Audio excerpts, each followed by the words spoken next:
একটা ঘটনা আমি আপনাদেরকে শোনাই যে একজন একটা খাসি আর একটা গাধা পুষত। তারপরে লোকটি তার খাসিকে খুব যত্ন করত, গাধাকে যত্ন করত না।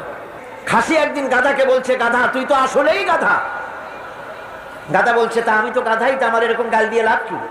গাল দিচ্ছে এই জন্য মালিক আমাকে কত যত্ন করে, তাকে লক্ষ্য করেছো? তোমাকে কিন্তু কোনো যত্ন করে না।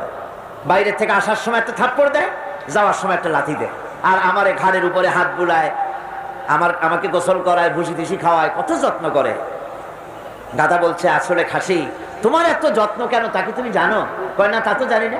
তোমার যত্ন বেড়েছে, কোরবানির চাঁদ উঠেছে সেই জন্যে।